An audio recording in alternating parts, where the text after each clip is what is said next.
All right, so I'm here with Irvin, Caitlin, and Alan to talk about the Webb images and other things, but we're starting with Irvin with PFSense. PFSense is finally going to add Tailscale as a package. I'm very excited about this. I love Tailscale. It's a split tunnel VPN that can get you back to your home lab or your home infrastructure with quite ease. So I can be out and about and I can connect back home to all my devices at home. And it was only like a 5-minute setup. It wasn't complicated. It didn't take a bunch of logs, didn't take a bunch of, if I needed to know all kinds of configuration settings. It's very easy and straightforward. And now PFSense is adding that to their OS. So you can connect back home or wherever that router is with ease. Ah, maybe I need that. Right now, my home stuff is somewhat directly exposed to the internet, so students can access my private cloud machine. Passing through like PFSense would be wiser. Oh yeah, this thing is going to make your life easier. Okay, well, that's a good one. All right, and I didn't realize this. Most of the world, most of the nations, the normal birth control pill that women take is an over-the-counter, not prescription. I've been used to it in America. You have to get a prescription, but this is apparently completely unnecessary. And in response to the recent Republican ending abortion rights and going after birth control rights, it is becoming an idea that they should just make birth control pills available over the counter. It seems like a very good idea to me. And but one company, one particular brand of it has requested this approval from the FDA. Apparently the others haven't. And so we'll see if they get approved. But that, I think, would be a really good thing for women having more control over their bodies in America. Like I say, the other one we talked about before is the abortion pills, which half of the Americans are now going to have to get illegally if they're going to get it at all. So make it easier to get birth control would be a good move, I think. And Caitlin has the biggest story in the world. Yes, this is the most important. This is the most important story we've ever seen. The James Webb Space Telescope took its first images, and here it is. And here it is again. If you're watching on YouTube, these are the images. Oh, go on. The second link, there's 5 of them, and the others are even prettier. There's 5 links here? There's 5 pictures now. You hit the second link. This is the second link, Sam. They've been releasing one by one. Yeah. Well, there were 5, and I thought they were here. Let me take a look. Yeah. Technical errors. We're having technical difficulties, people. No, it's just taking a long time to load for me.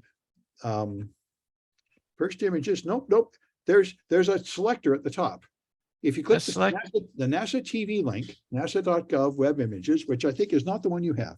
Try the second link in the news. NASA TV. Yeah, that's it. No.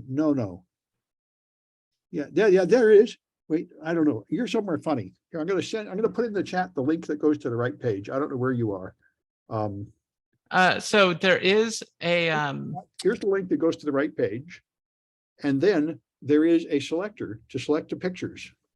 I went there. Yeah, so there is a selector for pictures here, the Webb Space Telescope images. All right, let me share my screen. You're showing something strange that is not what I see. So these are all the images from the. Okay, yeah, there they are. Those are the ones. Good. Okay. Yeah, this is all we have. Okay.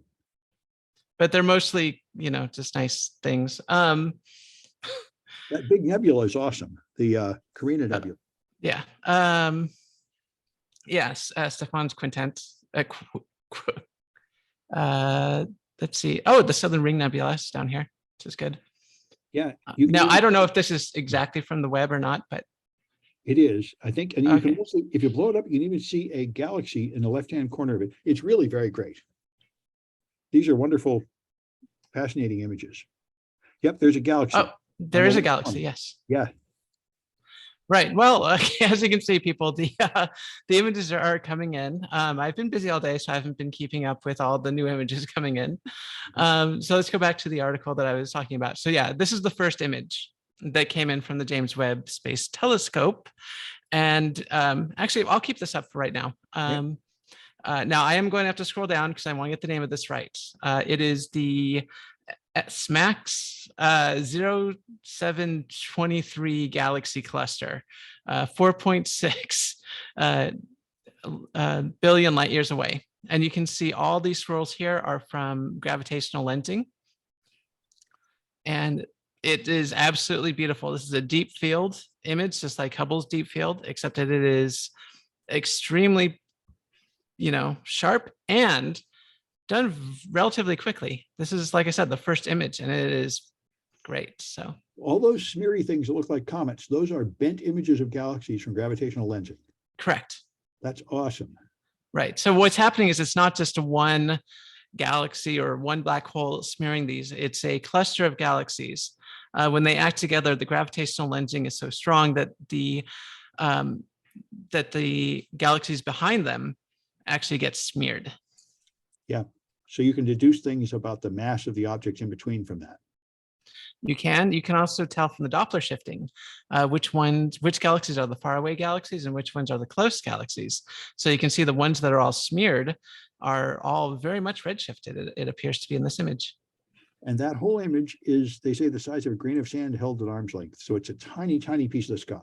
Right. This is a deep field image Yeah. taken deep into the universe. Yep. That's great. Yep. I've always loved astronomy, and this is great stuff. All right. And then Alan has got, the Abbey Cabinet. Yes, there's a lot of interesting developments concerning the assassination of Shinzo Abe, former Prime Minister of Japan. And the stories get stranger and stranger. In fact, they're getting downright bonkers at this point. And it's not just conspiracy theories. The story is only just starting to get picked up in the US media, and it's hardly getting any coverage in Japanese media. But it turns out that Shinzo Abe and a number of members, very influential members of his Liberal Democratic Party, have very close ties to the Unification Church, which, as far as most people know it, is the church with the, what are derisively called Moonies. Yeah. The church that has the weddings of thousands and thousands of couples in a stadium all at once. But it's from Korea. Which was presided over Reverend Moon, who claimed to be the Messiah. Yeah. And this is very much a fringe religious organization. I don't think that's an overstatement. It is called a cult by many people. And in Japan, in particular, it is not highly regarded. It is definitely considered a cult in Japan too. It has a very tiny number of adherents, certainly less than 1% of the population in Japan. So the question is, why did Shinzo Abe and so many members of the Liberal Democratic Party have a close relationship with the Unification Church? And I should also mention that the guy who's accused of assassinating Abe was himself the son of a member of the Unification Church, and he was angry at the church because apparently his mother had donated all of the family's assets to the church and had bankrupted the family. So he was looking for revenge, and he took it out on Abe. So the Unification Church apparently has had a very close relationship with the Liberal Democratic Party going back to the 1960s. And this article from Nikkan Gendai, which is a tabloid publication in Japan. It is not a mainstream or even highly regarded publication, but because mainstream media in Japan is not covering it, it does seem like a worthwhile article that was published in 2019, so years before the assassination.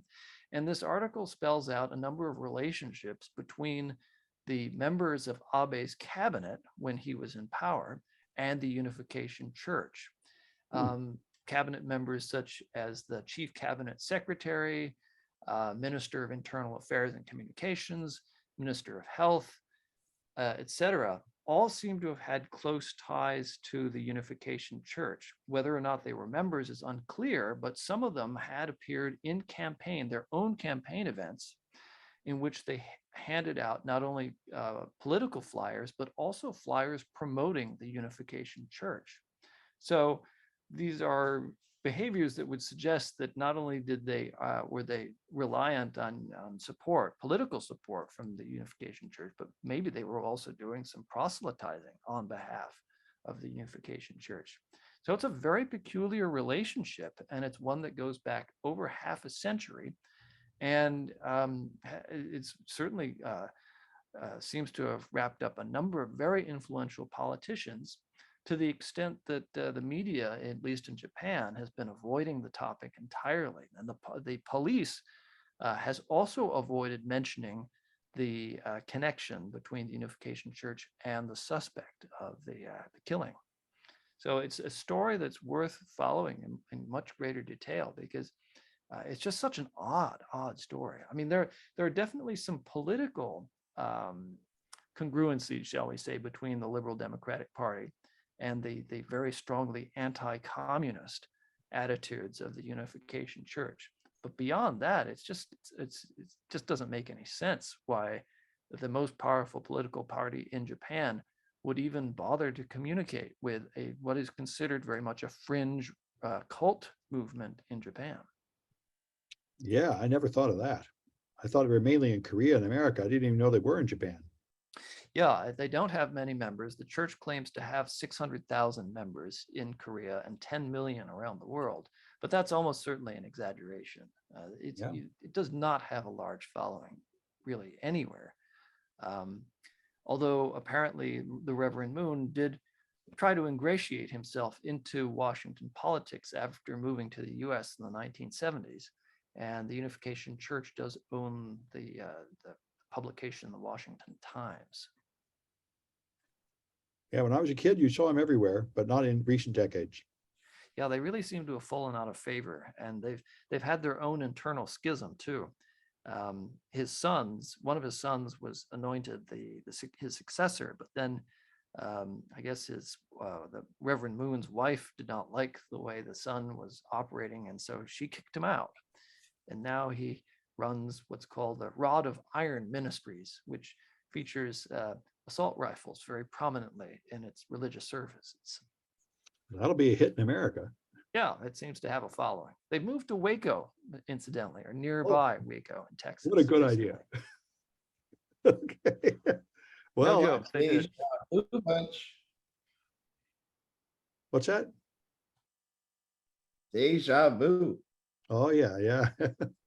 All right. Well, let's go back to Irvin, who has an upgrade in Bluetooth. Yep. Bluetooth LE is finally going to start showing up by the end of this year. So it's going to be time to buy new devices. Wait, we already have Bluetooth LE, don't we? No, we don't. The standard started coming out in 2020, but it's finally finished. Oh. Yeah, it was talked about, but devices are going to start carrying LE by the end of this year going forward. And what will the advantage of that be? I don't know. It's new spec, so it should be faster, better, stronger, cheaper. The usual. I think I've seen some claims that it has some serious security flaws. Why am I not surprised? Yeah, but I don't know. Well, yeah. I mean, the thing about the Bluetooth Low Energy is that it sort of pings out without doing the traditional, pairing, at least what I've seen.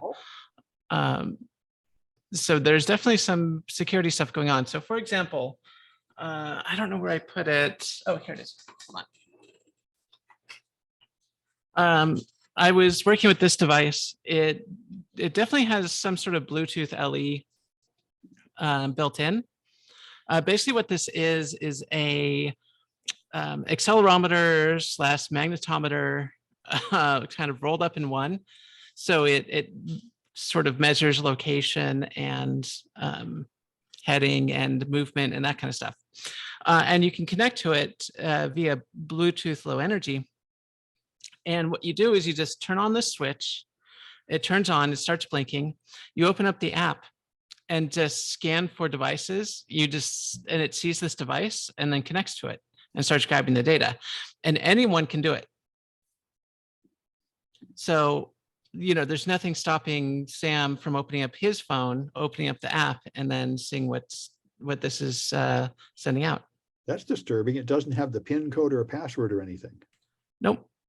And a lot of these low energy Bluetooth devices, monitoring systems, just there's no way to, secure it. Who needs security? Yeah, I think that's true of my CO2 monitor too. I think that's how it worked. It just connected right away. Yep. You don't have to go into settings, pairing. Nope. Just open the app. Boom, boom. You're done. Well, that's convenient. Yeah, it's convenient. I mean, Convenient for the bad guys too. Yeah. All right. Well, Brian Krebs has an article about Experian, which is pretty amazing. Apparently, if you have an Experian account monitoring your credit history, anybody can take it over at any time by just registering a new account with the same email address, and then they will just assume that that's you. So people had their account stolen this way. There's no way to turn on two-factor authentication or anything. The new person changes the security questions. Now they own your credit account. And when the customers call and complain, the customer support can't help that at all. So the solution is to just do it again. Make another new account with the same email address and steal it back from the crook. That's where it is. And this is pretty messed up. So Krebs is, as usual, publishing it and embarrassing them, and hopefully they will make a change so they have a somewhat less ridiculously insecure system. And Caitlin has got Uncontrolled Rockets. Yep. We got Uncontrolled Rockets over here, as always, apparently.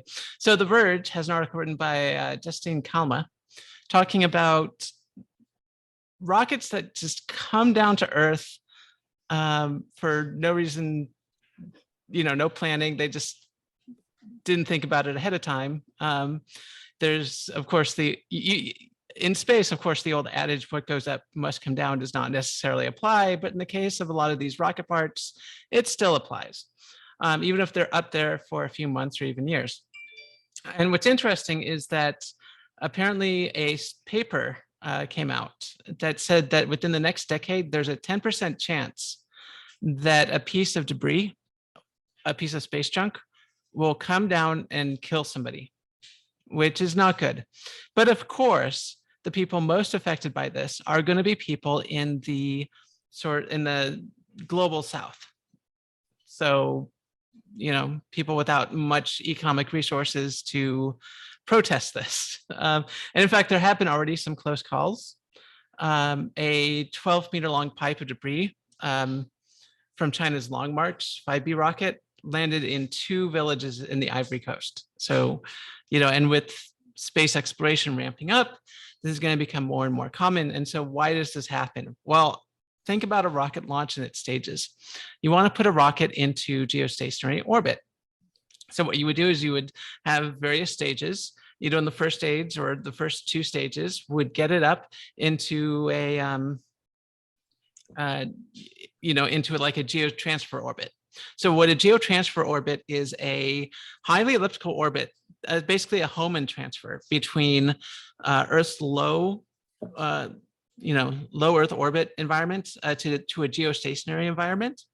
And so you have this rocket debris taking, or this rocket that went into this orbit and left the payload to make itself into a geostationary orbit.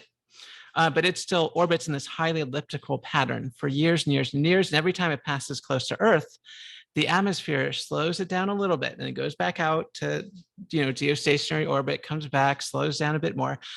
Eventually, it slows down enough that it just crashes randomly. There's no rhyme or reason. It wasn't planned. The planners of the mission weren't thinking that far ahead. And like I said, there's a 10% chance that in the next 10 years, if we just keep doing what we're doing, someone can get very hurt by this. So we should probably change. There's not that many places people are living on Earth. That must mean an awful lot of junk is falling down and hitting the ground. Yep. I mean, most of the time when things fall down from the sky randomly, it's going to land in the ocean. Right. And you won't see about it, or it'll blow up in the atmosphere. But there's, a lot of junk coming down, and all you need is one piece of junk to hit the wrong place and somebody gets hurt. And like I said, there's only a 10% chance in the next decades, which is still pretty low. I mean, chances 90% chance no one's going to get hurt. But still, I mean, if I said, there's a 90% chance, you won't die when you go to work today. Are you going to go to work? I mean, probably stay home, right? Depend on other things. Yeah. All right. Yeah. Oh, good. All right. And Alan has got Uber. Yes, there's a big story coming out of The Guardian. It's called the Uber leaks. And this is nearly 20 gigabytes of mostly communications, emails, WhatsApp messages amongst Uber executives, including former CEO and disgraced founder Travis Kalanick. And this leak came from a former executive at Uber, the head of European lobbying, a certain Mark McGann, who shared this with the Guardian. And there are some rather damning communications in this tranche. It includes statements from both Kalanick and other executives at Uber saying things like, we're effing illegal, and we're pirates, and engaging in a number of practices that they knew were very clearly illegal, but their entire MO, and this is what they did in cities and countries around the world, was to break things first and then ask for permission later. And so they started operations in a number of cities. And when they ran into legal problems, they relied on their very large lobbying budget and connections to then get meetings with various politicians, including Joe Biden and Emmanuel Macron of France. And that these meetings actually resulted in substantive policy changes, legal changes by these various governments. And those are only the most famous politicians. So I don't think all of the details of these communications have been released yet, but this is definitely a story worth following, a very interesting one. I don't know what kind of legal jeopardy Uber is in as a result of these communications coming to light, but it is very clear that they knew they were engaging in illegal activities and that they went ahead and did it anyway, and that they often did so without any regard for the people they were employing, either the drivers specifically. Well, I think this is the typical tech bro stuff. They thought they were saving the world, improving everything, disrupting things, and the old rules were not worth paying attention to. Yeah, except in the case of Uber, I don't think they actually believed they were improving anything. Well, they kept saying it was going to save, other people driving and cut down on emissions and stuff, which wasn't true, but that's what they claimed. No, actually, the opposite turned out to be true. Yeah. It seemed like that was just a good cover story for their attempts to monopolize the transportation industry. Yeah. But most tech bro disruptors say that we're improving the world by getting rid of this old system, and everyone should be grateful. Yes, and fortunately, we've gotten away from most of that disruption talk. That word just isn't fashionable anymore. Yeah, I guess so. I think Facebook is still moving fast and breaking things, but even maybe they're changing their mind about that. Yeah, I don't think they even say that anymore. Oh, okay, they used to. That used to be their slogan. Yes, it used to be, yeah. But now that they're very much a behemoth and an incumbent, they don't want to break things anymore. They just want to maintain. Well, now they want to make the metaverse. That's the whole thing. Yeah. All right. And Irvin can steal your car. Yeah, I found this story very similar to what people are doing with the flipper. Yep. So using the PortaPack, they've captured the signals off of Honda cars and can replay them to unlock and turn on and do everything. So the Honda car just cool. play the signal. You don't even have challenge response or anything. Because it's the car. Why would it? So you can just steal Honda cars easily. Yeah. Can you do it with a Flipper Zero? As long as you listen for it and you capture the signal, you can replay. What frequency is it on? They don't. I haven't read the full document that they put out. They did make a CVE for it, and you can look it up. It's the rolling cone. Yeah, I've heard about it a few times. It does sound really damning.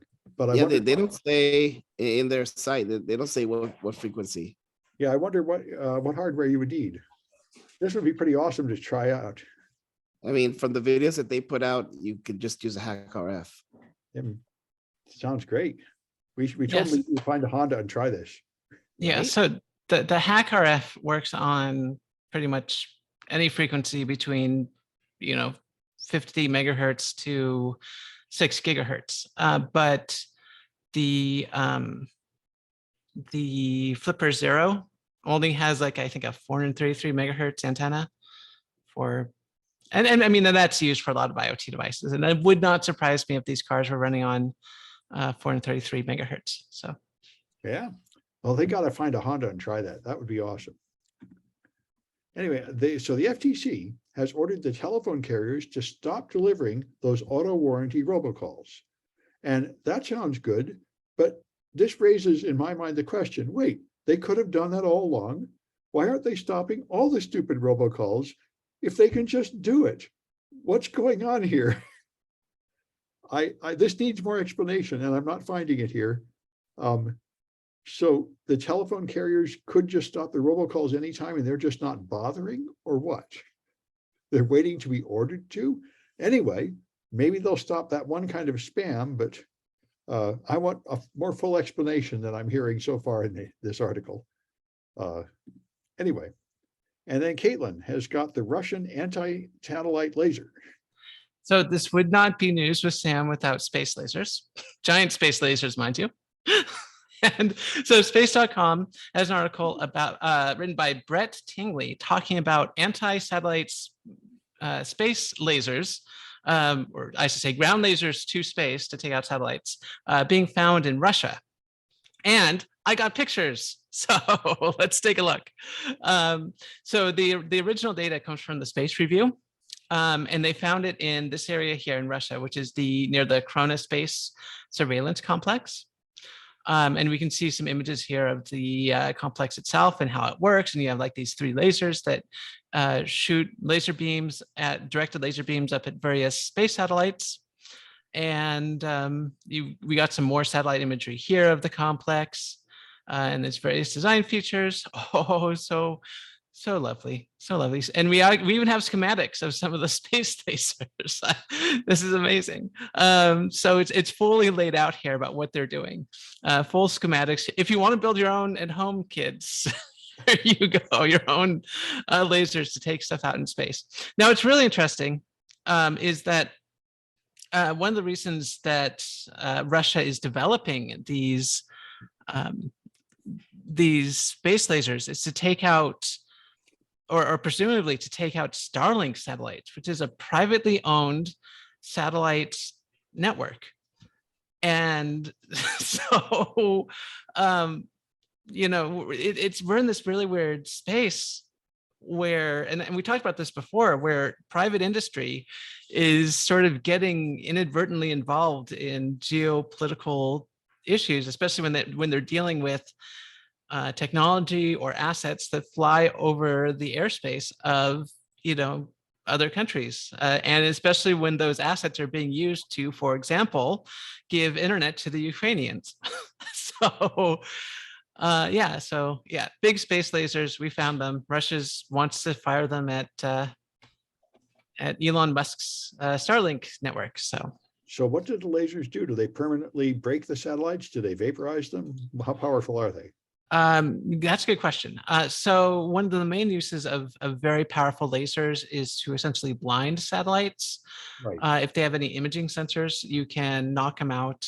You can also just pump them so full of radiation that they overheat and fail, essentially. These are and this is called laser dazzling, where you just fire very powerful lasers at your enemy's satellites and to take them down. And so, like I said, there's different attacks you can do with these lasers, from minor attacks to completely overwhelming the systems and having them overheat and have the systems fail. So yeah, sounds exciting. Hopefully they don't break junk off them and make more junk. I mean, Seems like that would not likely Yeah. happen with lasers. I mean, I don't know really the debris field that's created with lasers. I imagine it's more like lasers sort of act like EMPs, but Right. I also imagine if you get them hot enough, there's going to be some ablation. It's hard to believe you could project that much power, focus that well from the ground, but Yeah. But apparently it does work. Like I said, it does. I'm not an expert. I've been briefed that these weapons do in fact exist though. oh yeah. And that they can be used to take out satellites. So Well, now how to build them, what their exact megawattage is, even though there are schematics here, I don't know the details. Apparently there's a pulse repetition rate of about 3 kilohertz, and they emit about 1.64 mic at 1.604 micron, which is the near infrared. yeah. And they're like 11 meters long. I mean, they're giant lasers that shoot stuff into space. Yeah, the lasers I used in the 80s were based on these military lasers. They've existed for a long time. If you're willing to make your laser the size of a whole building, you can shoot down planes and stuff with it. So, Right. Yeah. So supposedly they have a power density of 0.1 gigawatts per square centimeter. yeah, So, I mean, it's a good amount of power hitting that. So, yeah. All right. And Alan has got something wrong at Meta. Yeah, there's an article from Wired magazine about Meta's censoring of any content pertaining to abortion. And this was apparently started long before the recent ruling by the Supreme Court that effectively overturned Roe v. Wade.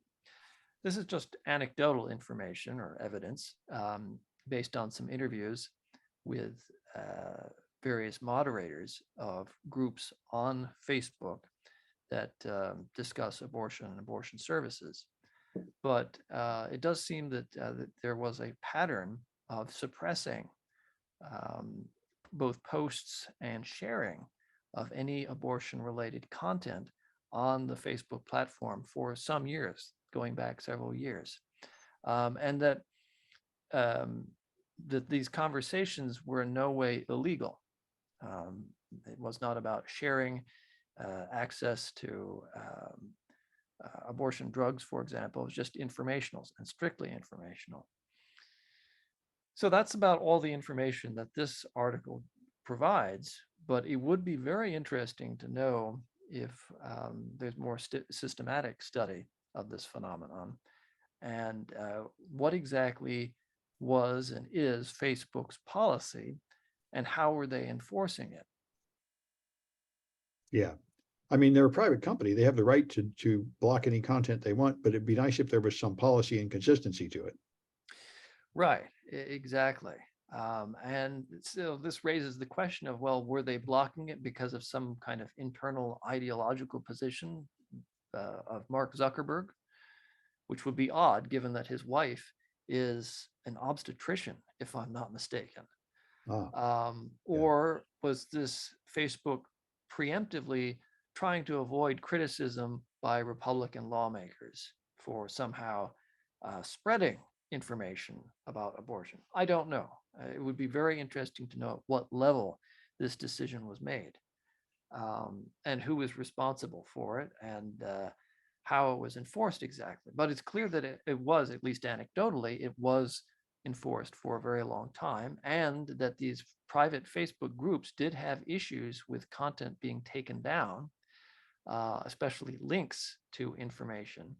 And this is, of course, abortion at the time was legal everywhere in the US. So this should not be restricted content. It may well be within Facebook's legal right to restrict access to it, but that would also be inconsistent with a number of their publicly stated positions too. Yeah, it's not the first time that's happened. No, definitely not. Yeah, and Facebook is very far from transparent. We may never know what happened. Yeah. All right. Well, that's it for this one, and we'll be back on Friday.